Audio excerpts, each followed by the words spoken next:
Menyenggol kemampuan Danantara yang cuma naruh uang di surat utang negara, ogah melibatkan APBN dalam utang HUS, pakai hacker bereskan Cortex, ancam penjarakan importir pakaian bekas.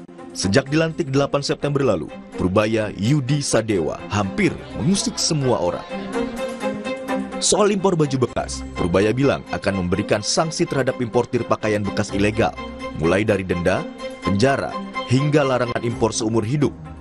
Menurutnya, ini dilakukan demi melindungi industri tekstil dan produk dalam negeri. Nama-namanya saya udah punya sih, siapa yang tukang itu yang biasanya tukang impor segala macam. Saya harapkan mereka mulai hentikan itu, karena ke depan kita akan tindak. Sekarang pun di lapangan kita periksa terus dari waktu ke waktu. Kalau ketangkap ya nggak bisa kayak dulu lagi kira-kira. Jadi orang kan suka bingung, kalau itunya mati berarti nggak ada supply. Supply-nya barang-barang domestik harusnya nanti. Jadi nanti barangnya dimusnahkan, orangnya denda, dipenjara juga, dan akan di blacklist. Yang terlibat itu saya akan larang impor seumur hidup. Penolakan, siapa yang nolak saya tangkap duluan. Kalau yang pelaku thrifting yang nolak-nolak itu ya saya tangkap duluan, ya berarti kan dia pelakunya. Saat agenda media briefing di Kementerian Keuangan 24 Oktober lalu, Menteri Keuangan Purbaya bicara soal penyelesaian masalah pada sistem Cortex.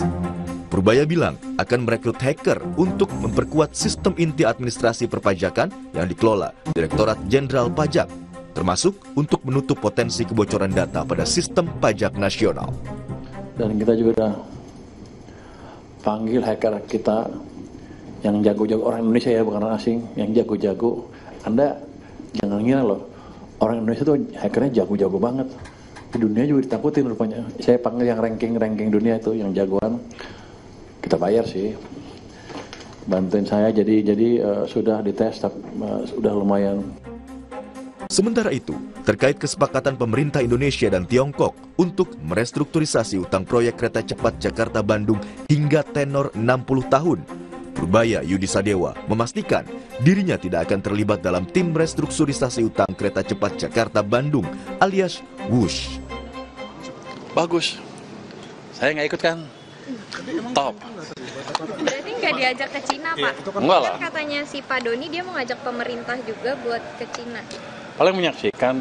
Kalau mereka udah putus kan udah bagus. Top. Wah, saya sebisa mungkin nggak ikut, biar aja mereka selesaikan business to business. Jadi top. Purbaya juga pernah mengkritisi langkah BPI Danantara yang menempatkan sebagian dana yang didapatkan dari dividen BUMN ke instrumen obligasi pemerintah. Menurutnya, strategi itu kurang optimal dan tidak mencerminkan peran Danantara sebagai lembaga pengelola investasi nasional. Sudah saya sampaikan kenapa, karena kan Danantara terima dividen dari BUMN kan, hampir 90 triliun, 80 triliun, hampir 90 triliun lah. Itu cukup untuk nutup yang 2 triliun bayaran tahunan untuk kereta api cepat. Dan saya yakin uangnya juga setiap tahun akan lebih banyak di situ. Sekian puluh triliun akan lebih, dan sebagian katanya akan ditaruh di obligasi punya saya lagi, pemerintah lagi. Saya tadi sempat kritik, kalau Anda taruh obligasi segitu banyak di pemerintah, keahlian Anda apa?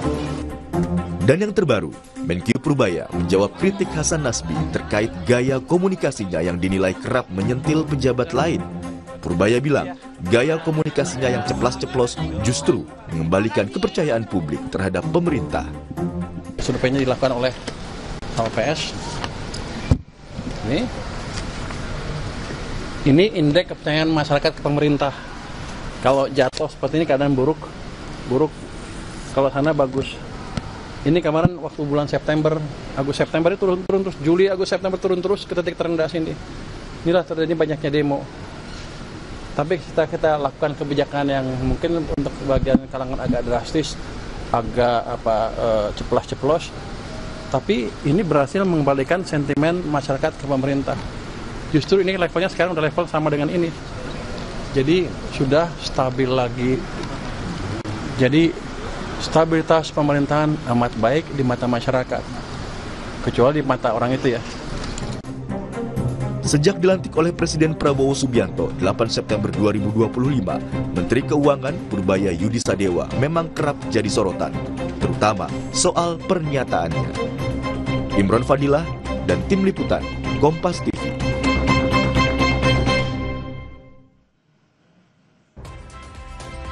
Saudara, tidak ada yang luput dari senggolan Menkeu Purbaya Yudi Sadewa. Sebenarnya siapa yang ingin Menkeu yakinkan? Kompas Bisnis akan tanyakan kepada Fahrul Fulvian, Kepala Ekonom dan Head of Fixed Income Research Trimegah Sekuritas Indonesia. Selamat pagi Mas Fahrul.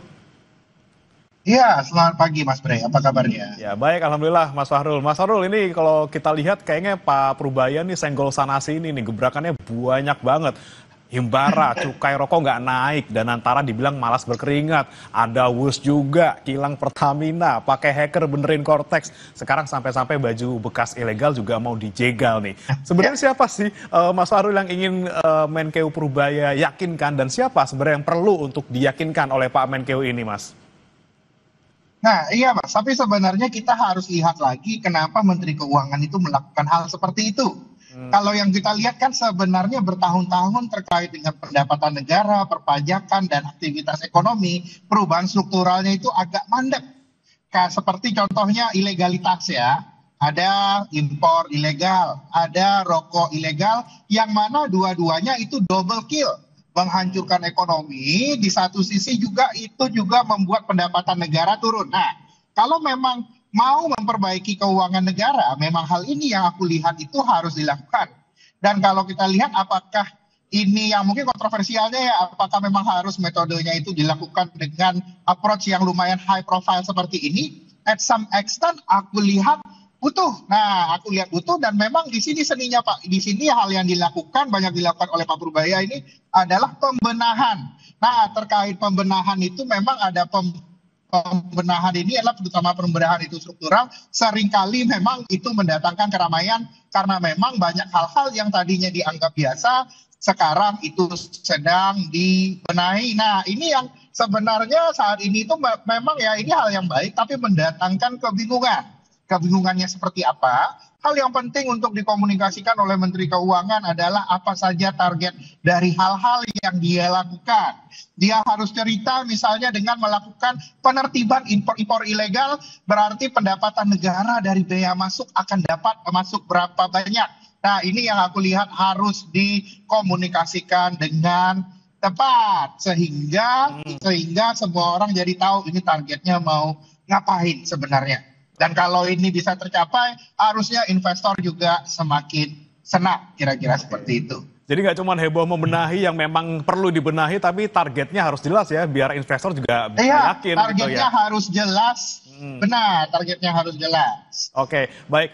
Mas Fahrul, kalau kita lihat jangka pendek 3 bulan ke belakang, ini kita lihat investor asing sudah mulai akumulasi beli nih di pasar saham. Tapi kalau kita tarik 1 tahun, dana panas yang keluar dari saham kita ini ada 85,59 triliun rupiah nih. Nah, sebenarnya berapa lama kira-kira investor saham ini memberikan deadline lah ke Pak Menkeu soal ini? Sebenarnya kalau melihat deadline ya, kalau kita lihat ya investor saham mulai mengapresiasi data supply Indonesia yang mulai naik. Dan data loan growth sebenarnya kemungkinan besar bulan depan udah double digit pertumbuhannya. Saya lihat pasar saham sih memberikan deadline paling enggak ini udah di akhir tahun ini. Di akhir tahun. Dan di akhir tahun apa yang harus kita lihat? Kita harus lihat belanja akhir tahun, Pak. Akhir tahun belanja Natal dan Tahun Baru. Kalau belanja pemerintah dan juga belanja masyarakat naiknya bisa banyak, di akhir tahun itu bisa menjadi salah satu instrumen kepercayaan yang penting untuk kita lihat. Karena sebenarnya ya instrumen untuk mengembalikan likuiditas ini dampaknya seharusnya cepat. Nah, dibandingkan kebijakan moneter biasa yang biasanya itu ya kalau potong bunga dampaknya 6 bulan sampai 1 tahun. Nah, ini yang kita lihat. Sebenarnya memang sudah approaching deadline. Mari kita lihat data bulan November dan Desember ini, Mas. Oke, berarti paling tidak akhir tahun ya, Mas Fahrul, kita lihat bagaimana kemudian akhir tahun immediate sudah likuiditas sudah banyak. Bunga kalau yang nabung di perbankan, bunga depositonya udah turun, imbal hasil obligasi udah turun, IHSG udah sering di atas 8.300, seharusnya ini juga sudah menjadi optimisme baru pada dasarnya. Ini yang harus dibuktikan nanti di akhir tahun. Oke, baik. Mas Farul, kalau kita lihat nih, kami masih coba utak-utik data market ini. Kalau ngomongin market kan nggak cuma saham nih ya, Mas Farul. Ya ada SBN, Ya, ada SRBI, ada rupiah juga. Nah, kalau ditarik dari ya. awal tahun, ini data yang positif cuma SBN kayaknya. Pak Purbaya juga udah bilang nih, karena kita yield SBN tenor 10 tahun itu sudah di 5,9%. Nah, tapi sebenarnya kalau kita ngomongin soal konteks trust, ini kenapa cuma ada di SBN doang nih kemudian data positifnya? Ganjalannya di mana, Mas Farul? Kalau kita lihat sebenarnya IHSG ini naiknya udah luar biasa loh, Mas. Berapa ini kita mungkin udah one of the best juga ya di Asia, sekarang udah di 8.300. Ya, kalau kita lihatnya ganjalan di trustnya ini ya yang belum dikomunikasikan dengan baik oleh pemerintah, ini target dari kebijakan yang baru. Soalnya kan rezim fiskalnya sudah berbeda, Mas. Kalau jangan overgrowth, sekarang sudah berubah, kita ingin fiskal yang lebih aktif, kita ingin masyarakat yang mendapatkan benefit langsung dari anggaran negara, ini yang harus kita kasih lihat targetnya ini bagaimana. Ini yang paling penting. Target itu harus eksplisit. Misalnya terutama untuk program pemerintah, itu harus clear. Misalnya target makan bergizi gratis berapa serving akhir tahun, berapa serving akhir tahun depan, itu adalah target-target eksplisit yang harus dimunculkan di kondisi saat ini. Karena memang fiskalnya berbeda. Dan juga terkait dengan berbagai perubahan approach ya, contohnya untuk belanja daerah, seperti kita dengar kemarin beberapa perdebatan soal simpanan Pemda di Bank Indonesia, itu juga harus secara clear diceritakan apa saja target-target dari kebijakan-kebijakan yang diambil ini. Nah, yang penting kalau kita di pasar itu butuhnya itu guidance, Pak. Kondisi berubah, approach berubah, tidak apa-apa, kita mengerti. Kondisinya sudah berubah, tapi tetap harus ada arahan, tetap ada guidance-nya. Nah, ini yang masih hilang ini, guidance-nya. Itu kita lihat. Dan ini harus dikomunikasikan bersama lewat koordinasi otoritas moneter dari BI dan juga Kementerian Keuangan. Saran saya, contohlah Abenomics di Jepang tahun 2013, yang mana mereka secara bersama itu memberikan komunikasi target moneter seperti apa, target fiskal seperti apa, sehingga nantinya kepercayaan bisa tumbuh. Kira-kira seperti itu. Selain target, ini adalah zamannya koordinasi. Ya, Mas ya. Target dan arahan ini perlu kita perjelas lagi gitu ya, kalau misalnya mau menaikkan investor. Tapi arahan sebenarnya sudah ada. Arahan sudah ada. Kayak kemarin Pak Purbaya eksplisit bilang interest rate berapa itu yang menurut fiskal ideal. Dia udah cerita kan. Ya, itu kan guidance saja untuk pemerintah, targetnya harus dilihat. Targetnya pertumbuhan ekonomi sekian, perubahan Gini ratio itu harus dilihat. Oke, baik. Tapi Mas Fahrul, yang menarik juga kan ini Pak Purbaya sudah mulai menyentuh ke ranah baju bekas ilegal ini ya, dan rencananya bakal dipenjarain juga dan juga minta dendanya gitu. Nah, tahan dulu Mas Fahrul, apakah kita perlu Menteri Keuangan melakukan ini semua? Kita akan jawab setelah jeda berikut ini. Tetap bersama kami saudara di Kompas Bisnis.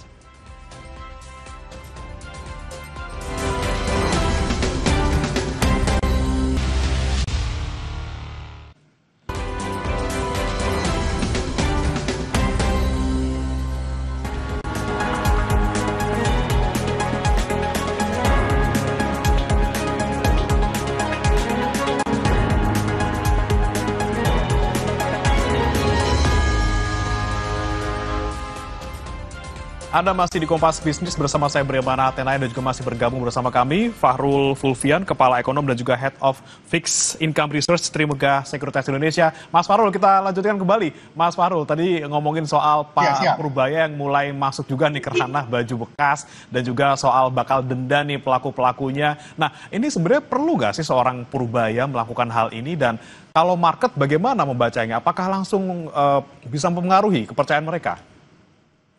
Nah, ini sebenarnya pertanyaannya mirip kayak pertanyaan zaman dulu, Pak. Beberapa 10 tahun yang lalu. Emangnya Bank Indonesia itu harus ngurusin harga cabai? Kan itu dulu tuh ceritanya kan. Sedangkan kalau itu harusnya kan bagiannya Kementerian Pertanian. Tapi kenyataannya di kondisi yang semakin membutuhkan koordinasi, Bank Indonesia harus ngurusin harga cabai. Harus langsung turun ke lapangan mengurus inflasi. Dan begitu pula di kondisi seperti saat sekarang ini. Karena ada banyak hal, kita mau nggak mau harus ini yang harusnya di domain Kementerian Perdagangan, Kementerian Keuangan harus turun tangan. Karena pada saatnya ini adalah kita pada saat pemerintah mempunyai satu tujuan yang clear ya, bahwa peningkatan pendapatan negara dan meningkatkan compliance. Karena ujungnya kalau policy ini tidak dicapai dengan baik ya ujungnya juga KPI-nya Kementerian Keuangan bisa tidak tercapai, Pak. Karena itu mau tidak mau di kondisi sekarang ini akan terjadi. Nah, ini yang disebutkan kerangka koordinasi antar lembaga itu semakin dibutuhkan. Sehingga tidak satu menteri tidak main sendiri-sendiri. Ini sebenarnya yang aku lihat ya, ada urgensi yang waktu itu saya sempat keluarkan sebuah ide bahwa Indonesia itu harus punya komite stabilitas sektorial. Nah, ini dia termasuk untuk mengurus bagian terkait dengan baju impor ilegal yang lain-lain yang meresahkan ini, Pak. Kan kalau sistem keuangan udah ada komitenya ya, sektorial juga ada. Mungkin konsepnya mirip seperti UKP 4 yang ada di beberapa tahun yang lalu ya. Itu harus dihidupkan lagi karena berbagai isu di masyarakat kita dan juga di perekonomian kita, bukan hanya isu satu kementerian, tidak ada isu ini sektoral. Yang ada sekarang sebenarnya adalah isu nasional yang harus di-solve kalau mau meningkatkan kapasitas fiskal kita, kira-kira seperti itu. Bahkan tidak hanya Menko, ya harus koordinasi antar lembaga gitu, Mas Fahrul ya. Harus koordinasi antar lembaga, sama kayak BI tadi. Ya. BI mau nggak mau sekarang harus ngurusin harga cabai, nggak bisa ngurusin moneter aja. Oke, baik. Harus turun lapangan semua, turun gunung semua. Mas, tapi kalau kita lihat indikator kesuksesan dari kebijakan Prubaya ini apa sih? Apakah cuma kita lihat dari market, misalnya di saham, SBN, ataupun SRBI, ataupun rupiah? Apalagi, Mas, kira-kira indeks kesuksesan dari apa yang dilakukan oleh Pak Prubaya? Nah, pada dasarnya misi Pak Prubaya ini kan menurunkan kembali uang ke masyarakat, Pak. Keberhasilan Pak Prubaya saya lihat akan sangat ditentukan apakah liburan Natal tahun ini lebih ramai daripada tahun lalu. Apakah nanti ketika libur Ramadan itu sudah lebih ramai juga dibandingkan tahun lalu? Kalau memang kondisinya lebih ramai, ada spot kondisi recovery-nya tercapai, maka bisa kita bilang secara sektorial yang di masyarakat merasakan kebijakannya itu berhasil. Nah, kalau untuk data makronya apa yang kita lihat, habis ini kita harus lihat data perputaran uang alias velocity of money yang belum balik lagi ke level sebelum COVID. Ini yang saya lihat kalau velocity of money-nya balik ya, kita lihat data akhir tahun ini bisa kita bilang bahwa kebijakannya bisa kita katakan berhasil. Kita sama-sama tunggu kira-kira gitu. Oke, yang paling kelihatan nanti kita lihat di akhir tahun dan juga tahun baru Natal ini ya, Mas, ya, bagaimana kemudian masyarakat bisa membelanjakan uangnya dan daya beli mereka juga naik. Terima kasih Mas Fahrul Fulvian, Kepala Ekonom dan juga Head of Fixed Income Research Trimegah Sekuritas Indonesia sudah bergabung bersama kami di Kompas Bisnis. Selamat pagi, Mas Fahrul. Ya, sama-sama. Makasih Kompas. Saudara, jangan beranjak, Sapa Indonesia Pagi masih akan kembali dengan informasi selebritas Nikita Mirzani. Hari Selasa ini akan menjalani sidang vonis kasus pemerasan dan pencucian uang di Pengadilan Negeri Jakarta Selatan. Informasinya sesaat lagi.